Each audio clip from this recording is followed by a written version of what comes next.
Index dot J,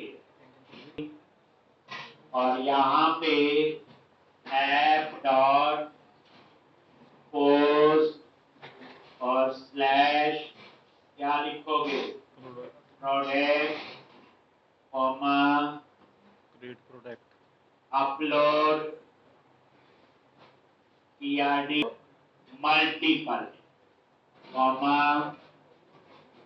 और यहाँ पे आप लिखोगे क्रिएट प्रोडक्ट। नहीं आ रहा क्रिएट प्रोडक्ट, कंट्रोलर में गए और एक बार इसको सेव कर, और ये आपका आ जाए, ये ऊपर ऐड हो।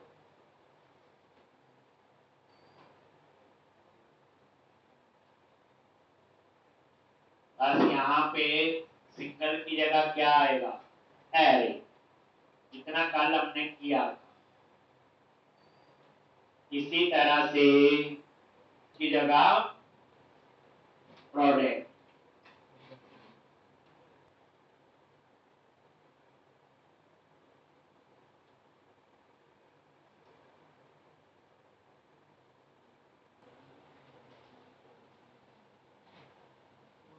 डिलीट, और यहाँ पे स्लैश प्रोडक्ट, और यहाँ पे upload product dot array,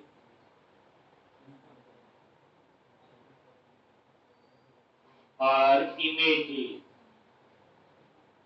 sorry delete में तो इमेजेस की जरूरत नहीं है, यहाँ सीधा लिख दो delete product.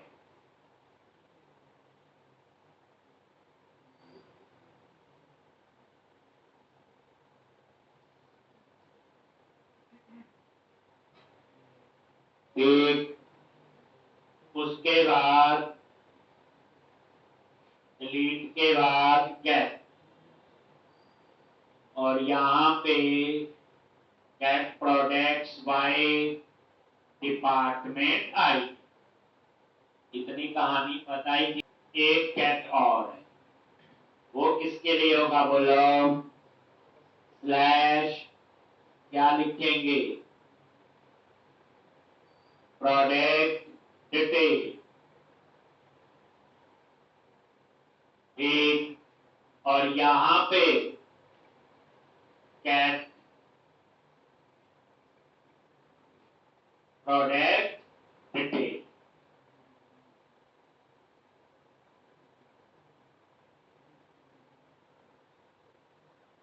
Gate product detail,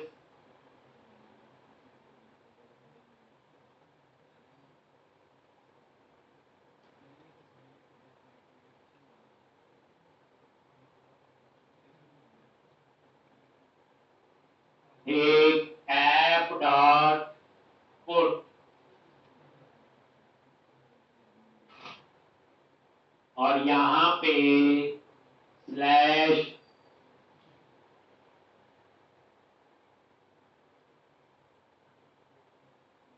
तो यहाँ पे नेम दे दिया अपडेट प्रोडक्ट क्वांटिटी, और यहाँ पे अपडेट प्रोडक्ट क्वांटिटी। अब आपको पता है जब एंड पॉइंट सेम होगा तो आपको क्या चेंज करना पड़ेगा, URL। तभी आपने दो कहते तो एक में प्रोडक्ट एक में प्रोडक्ट डिटेल, इसी तरह से पुट दो थे तो एक में प्रोडक्ट तो अपडेट प्रोडक्ट क्वांटिटी।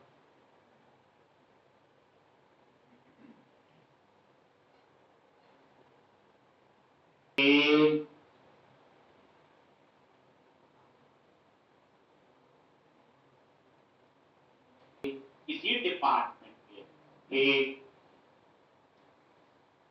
अब इसके अलावा मैं उतने मॉडल बनाए जितने मैं यूज करूंगा। अब आपने इसमें शॉपिंग कार्ट वाला अपने हिसाब से बना लेना, ऑर्डर डिटेल वो सारा बनेगा ना। मैं तो एक प्रोडक्ट वाला और यूजर वाला सेक्शन यूज करता हूँ, ठीक। अब आप लोग पोस्टमैन पे गए और इसकी टेस्टिंग,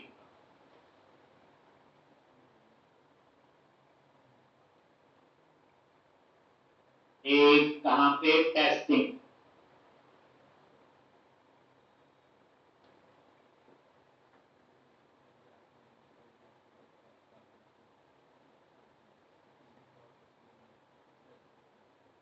एक, और यहाँ पे यूआरएल में क्या आएगा बोलो, प्रोडक्ट, यही है। और यहाँ पे बॉडी में गए और फिर फॉर्म डेटा, इमेज है ना तो फॉर्म डेटा चाहिए। तो अब यहाँ पे नेम,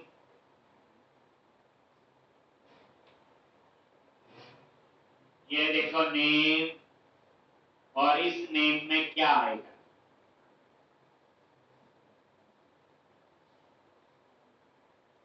तो प्रोडक्ट का नेम, यहाँ पे प्रोडक्ट का नेम दे दिया, एक मैंने फर्स्ट प्रोडक्ट, कुछ भी नाम आप ऐसे दे सकते। उसके बाद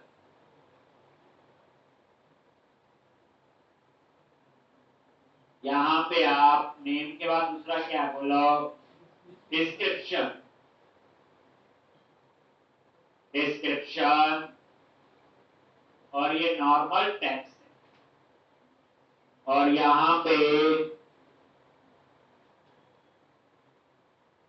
टेक्स्ट डिस्क्रिप्शन, कुछ भी ऐसे लिख, और उसके बाद क्या आएगा, प्राइस, और यहाँ पे प्राइस, प्राइस के बाद क्वांटिटी, क्वांटिटी के बाद एक्टिव तो हमने डालेंगे बाय डिफॉल्ट ट्रू है। और क्या है, इमेज, और यहाँ पे क्या चूज करोगे, फाइल, और यहाँ पे इमेजेस, यहाँ तो प्रोडक्ट में अभी स्मूथ से लगे, यही ले लो चलो। ये सबसे इंपॉर्टेंट डिपार्टमेंट आईडी, तो क्या आएगा, डिपार्टमेंट आईडी, डिपार्टमेंट आईडी कहां से, किस नाम से है, ईबीई को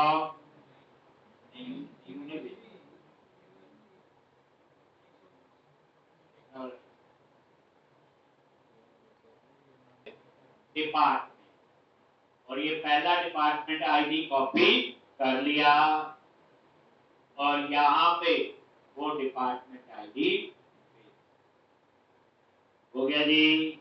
अब तो टेस्टिंग पता ही है, सेंड पे क्लिक करो, प्रोडक्ट रेट, तो एक हो गया। अब इसमें हम लोग एक और ऐड कर देते, first,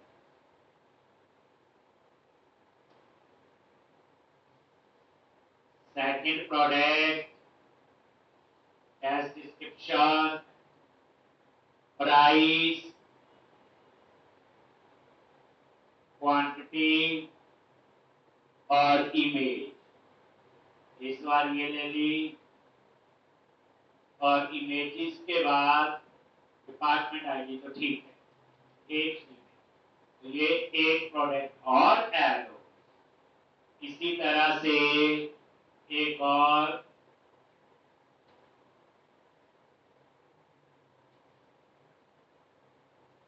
third product, description change करती थोड़ी, और ये, और यहाँ पे ये लो जी, और सेंड, ये तीन प्रोडक्ट हमने डाल दिए एक डिपार्टमेंट। अब हम गेट वाला कॉल कर लेते, गेट वाले में क्या लिखोगे, यहाँ पे गेट, और क्वेरी स्ट्रिंग में क्या लिखना है,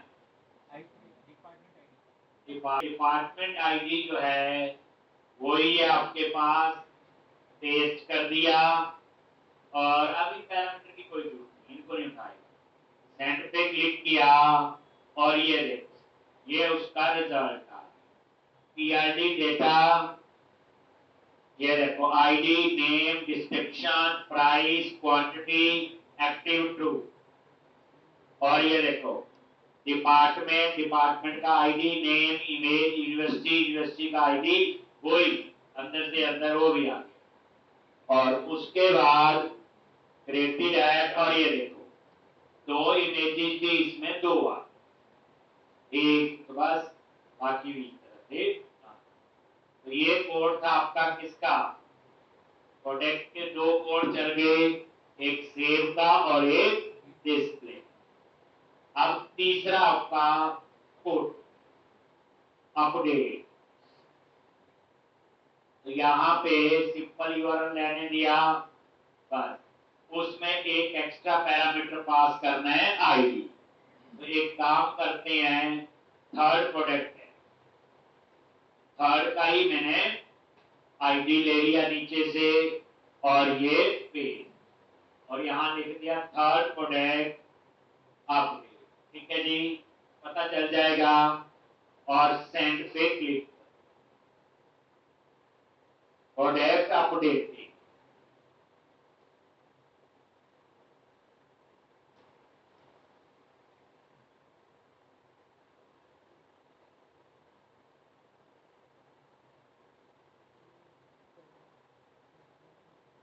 प्रोडक्ट अपडेट, ठीक है जी। अब आप कैट वाला कॉल कर लो दोबारा से, और सेंड, और यहाँ चेक कर लो थर्ड प्रोडक्ट अपडेट आया कि नहीं। थर्ड प्रोडक्ट अपडेट, ठीक है जी, हो गया ये। एक डिलीट वाला मैं जान के चला रहा हूँ, चल जाएगा, एक एक और डिलीट हो जाएगा, और तो इतना ये पता ही है। आईडी कहाँ से पास करना होता है उसमें, बॉडी। एक अगर हम डिलीट की बात करें तो ये डिलीट, और यहाँ पे सिंपल यूआरएल, और बॉडी, और रॉ, और यहाँ पे कर्ली ब्रैकेट, और ये आईडी। बस डबल कोट्स में उस प्रोडक्ट का आईडी दे दो जिसको आपने डिलीट कर। नीचे से आप उठा लो,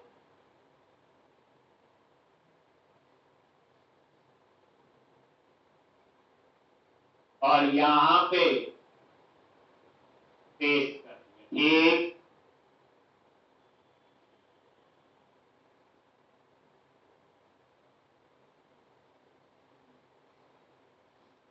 और ये डिलीट कर, ठीक है जी।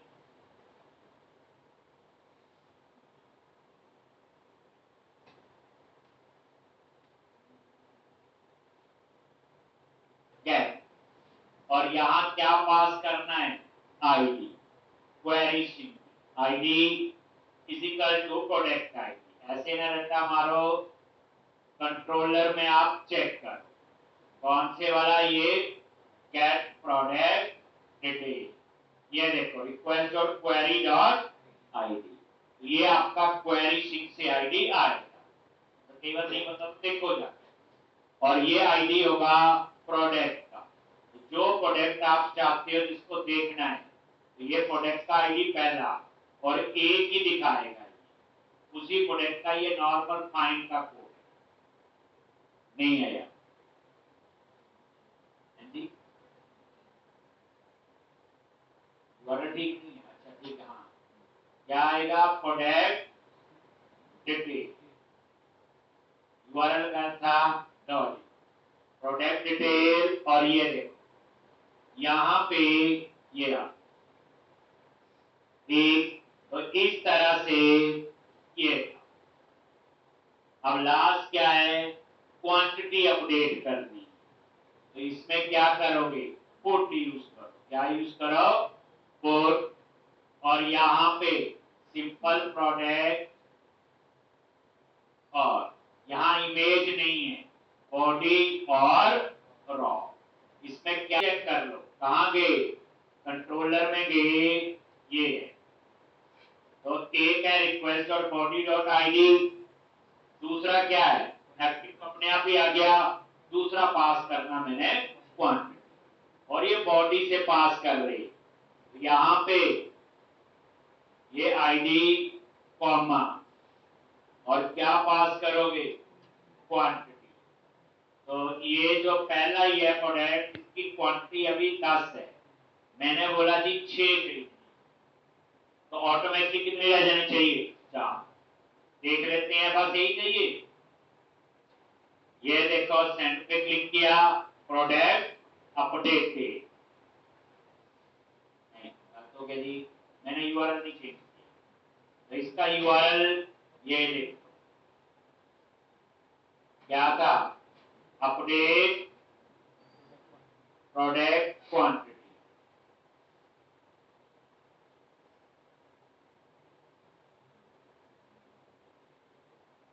अपडेट प्रोडक्ट क्वांटिटी फॉर ये प्रोडक्ट क्वांटिटी अपडेट। अब देखना चाहते हो, कैट में गए और ये क्वांटिटी क्या रहेगी, 0, मेरे के पहले भी अपडेट हो गया था ना। और ये देखो एक्टिव क्या रह गया, और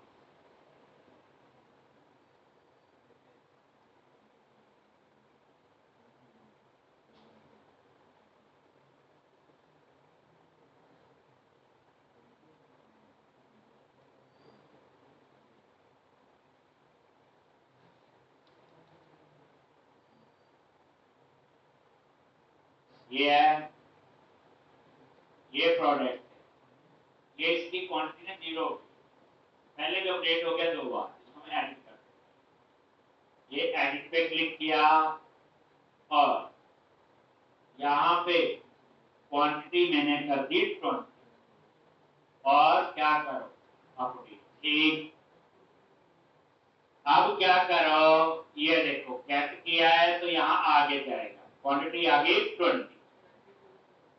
ठीक, एक्टिव भी करना पड़ेगा ना, तो वो भी आप लोग कहां से, इसी को एडिट कर लो,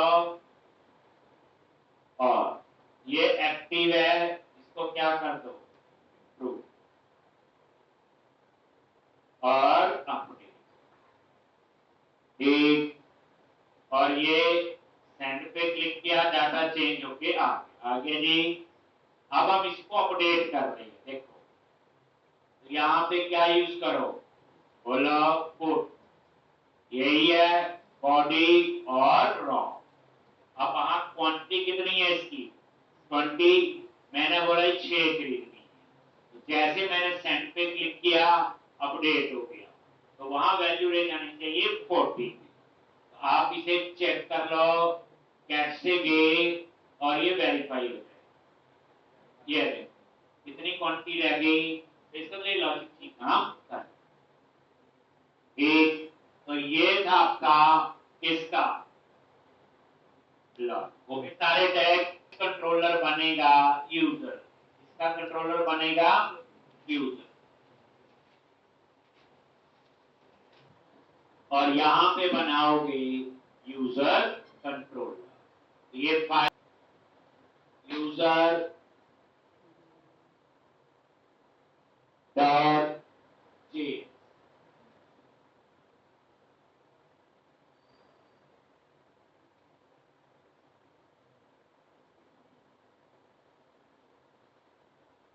मेथड बनेंगे, एक रजिस्टर और एक आगे कॉन्स्ट, आगे क्या है, रजिस्टर इजिकल टू असिंक और रिक्वेस्ट कॉमा रिस्पॉन्स।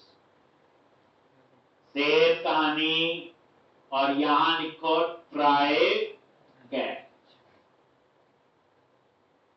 एक, और यहां पे कंसोल डॉट लॉग, और ये आपका आ जाएगा फेल टू सबमिट डेटा। एक, यूजर डेटा। एक, लेकिन यहां पे थोड़ा सोचो पहले, जिसने रजिस्टर करना है ना चाहिए कि नहीं, ठीक, तो वो हमने ईमेल है, बेसिकली यहाँ पे यूजर नेम आपका ईमेल है, याद है, जो आपने यूजर मॉडल बनाया। तो पहले हम वो चेक लगाएंगे, यूज करने हो तो लेट भी लिख सकते हो, कोई ऐसा नहीं। लेट यूजर, जैसे वैर लिखते थे ना, वैर की जगह इसमें आप स्क्रिप्ट हो चुका है, उसमें करता है ASP.NET कोड में, उसकी जगह यहाँ लेट यूजर अवेट, और यहाँ चूज करो यूजर मॉडल। अब यूजर मॉडल नहीं आ रहा है, क्या करोगे,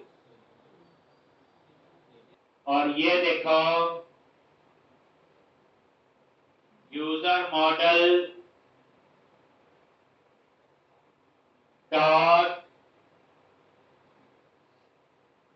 find one, user model dot find one, और किस पे, तो यहाँ पे ईमेल, जो ईमेल हम बाहर से पास करें, request dot body dot email,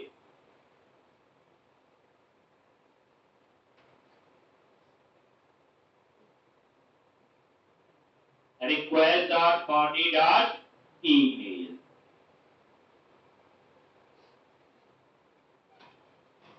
exist करता है, और इसका मतलब ये यूजर बनाओ, ये वो कंडीशन हो गई ना, select from table and where email. अगर ये एग्जिस्ट करता है तो यहाँ मैसेज आ जाना चाहिए, टेक यूजर, ठीक, तो यहाँ पे इसके अंदर ये मैसेज, और यहीं से रिटर्न करवा दो, आगे का कोड ना जाए। response.status 404 user already created with this email।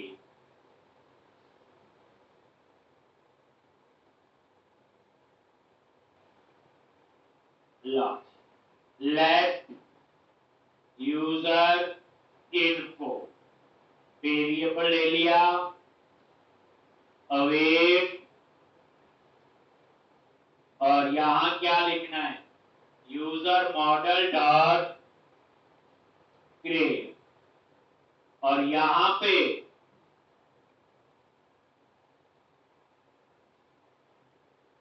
User last name, email, password अलग अलग करके हम इकट्ठा पास कर सकते हैं, स्प्रेड ऑपरेटर, और यहां पे request dot body,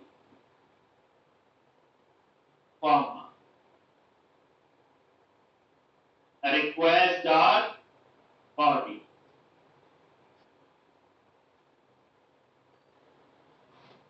spread operator है एक, तो ये रिक्वेस्ट डॉट बॉडी, ये क्या करेगा, जो बॉडी में सब कुछ उठा देगा, चाहे फर्स्ट नेम लास्ट नेम सारा, सिर्फ एक चीज आपको देनी है, क्या, प्रोफाइल पिक, एक आपने लिखनी है यहाँ पे, क्या है, प्रोफाइल पिक, प्रोफाइल पिक, यही नाम है ना वेरिएबल का, और यहाँ पे रिक्वेस्ट डॉट क्या लिखते हैं, फाइल डॉट फाइल नेम, नल के केस में एरर ना दे तो यहां लगा लो बस। लो, अब अगर मैं ऐसा नहीं पता होता रिक्वेस्ट डॉट बॉडी, तो सारे अलग अलग पास पहले किए ही हैं, सिर्फ इमेज को अलग पास किए, जैसे प्रोडक्ट है, कितने मेंबर थे, product name, description, price, quantity सारे पास किए, नहीं तो यूज कर लो नीचे फिर सेव करके लिखो यूजर इन्फो, और उसके बाद अपना मैसेज, तो ये आपको पता ही है। लो, ये आपका मैसेज मैसेज देना और कुछ। यूजर इन्फो res.status 200 और यूजर क्रिएटेड, एल्स में अनेबल टू क्रिएट यूजर। और कैच में यहां थोड़ा मैं चेंज कर रहा हूं, ये वेरिएबल ई कर दिया और इसके अंदर हम खुद का मैसेज ना आए, जो एक्चुअल एरर मैसेज आए, तो वो आप लिख दो एरर डेट ऐसे। हम तो console.log लिख रहे, आप ऐसे लिख लो response.status है तो एरर ही 404 सेंड। और यहां पे ये की ले ली एरर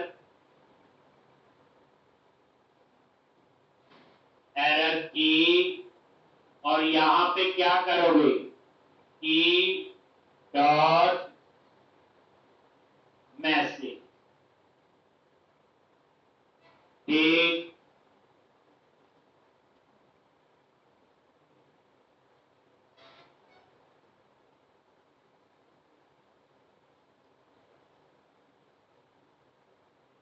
लिखो।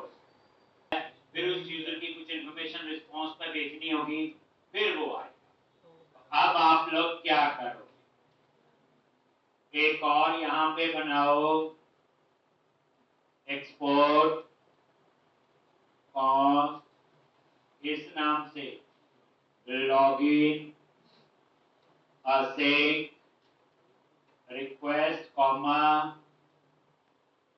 और यहां पे ही, और इसमें क्या किया हुआ मैंने, एक्चुअल एरर मैसेज ही आ जाए आगे। अब यहां चेक करो, इसमें दो चीजें चेक करेंगे, ईमेल और password. Let user await user model dot find 1, और यहां पे पहला चेक किया email request dot body dot email comma password request dot body, क्या यूजर नेम क्या है, ईमेल और पासवर्ड। और उसके बाद यहां पे अगर इसमें है तो हमने क्या लिखा, रिस्पांस डॉट स्टेटस, और ये सक्सेस ही है, और यहां पे सेंड। दो चीजें, एक आईडी, तो यहां पे भेज दिया यूजर डॉट आईडी, क्या भेज दिया, आईडी कॉमा रोल, और यहां पे यूजर डॉट रोल। ये दो वेरिएबल ले लिए हमने, ये पास कर।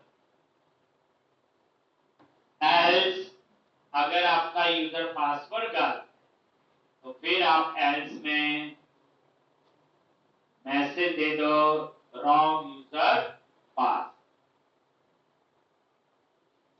ठीक, तो एल्स में आप मैसेज दे दिया रॉन्ग यूजर पास, ठीक है जी। और उसके बाद इन दोनों के यूआरएल ऐड कर दो, कहां पे, index.js।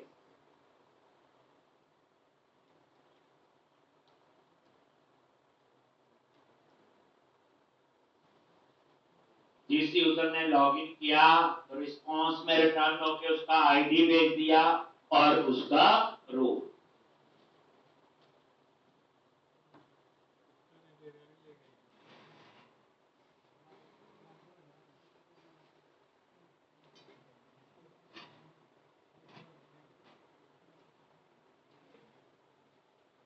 और यहां पे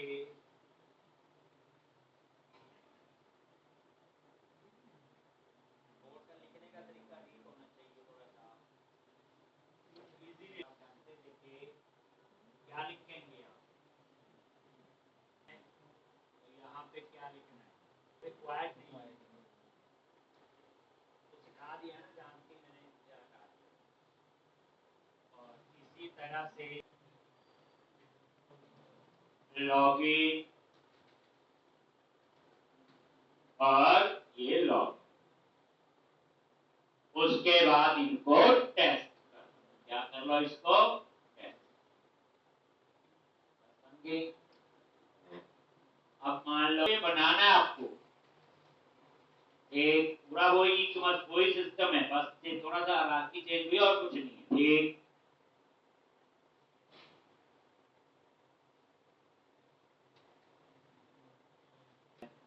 ये एक, अब आप पोस्टमैन में जाके टेस्ट कर सबसे ठीक और सीधा लिख लो बॉडी और रॉ।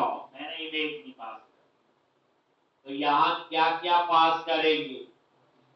ठीक, फर्स्ट नेम, पहला आपका फर्स्ट नेम,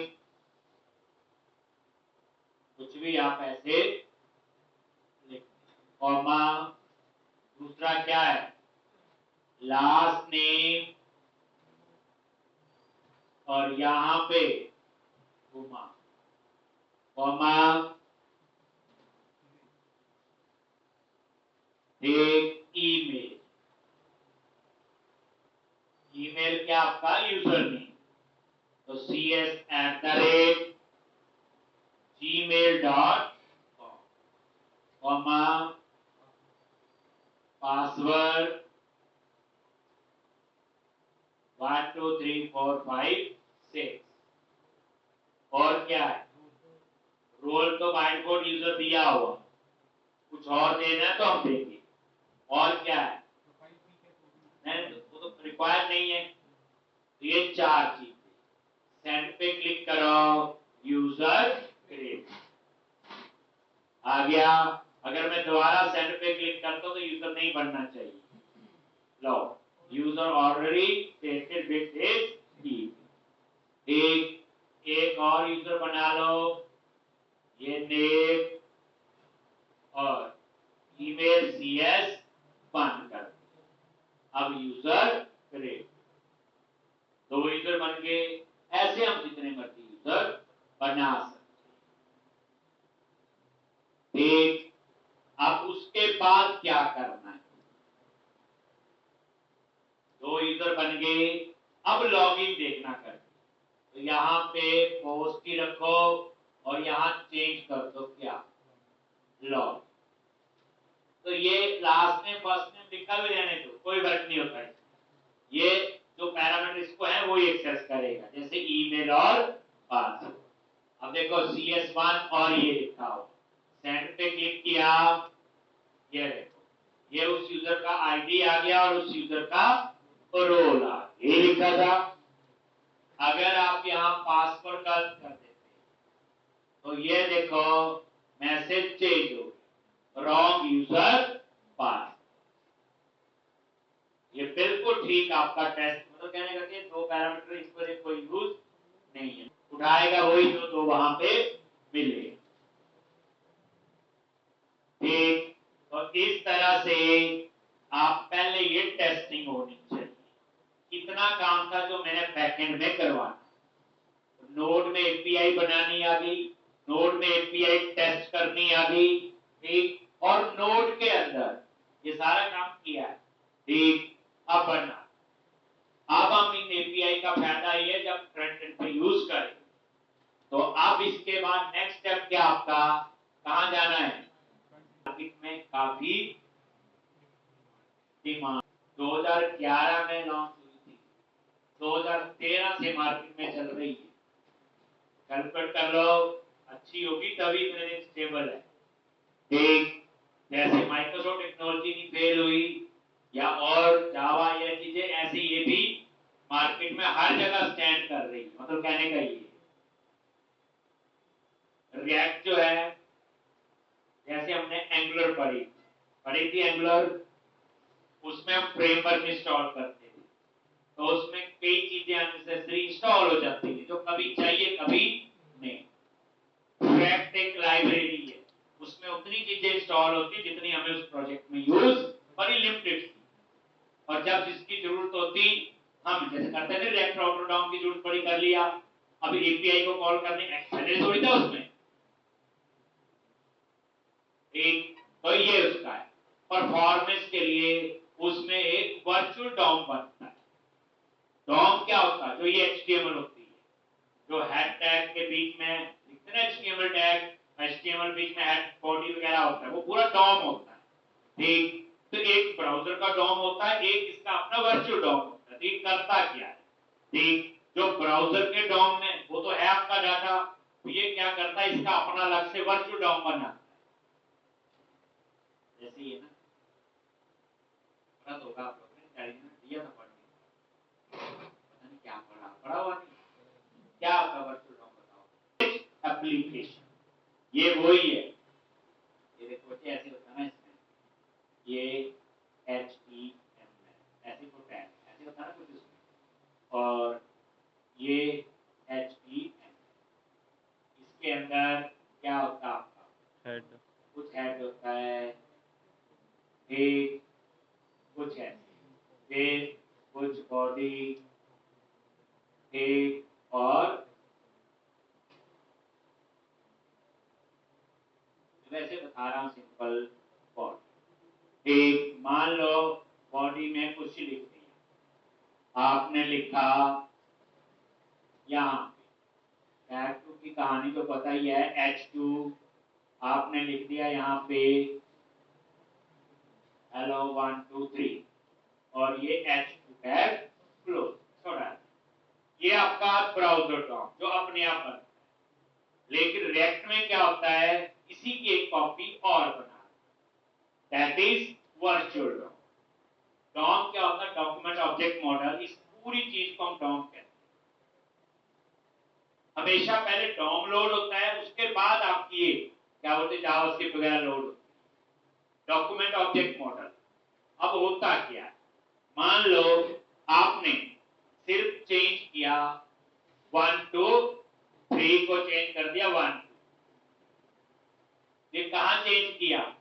वर्चुअल डॉम में, और उसके बाद वो इतना ही यहां चेंज करेगा, बाकी कुछ भी चेंज नहीं करेगा। इस वजह से क्या होती, उसकी परफॉर्मेंस बेहतर होती, जितनी चीज है उतनी को ही वो रिप्लेस करेगा। ये काम होता है आपका वर्चुअल डॉम। एक और रिएक्ट का आजकल थोड़ा सा ट्रेंड है, तो बजट ढंग से कर लेना, मतलब कहने का ये मैं करवा रहा हूं जितनी चाहिए उससे ज्यादा ही हमें आती होगी। ठीक, तो अब हम चले जाएंगे फिर कहां पे, फ्रंट, और फ्रंट एंड पे हम इसे यूज करेंगे।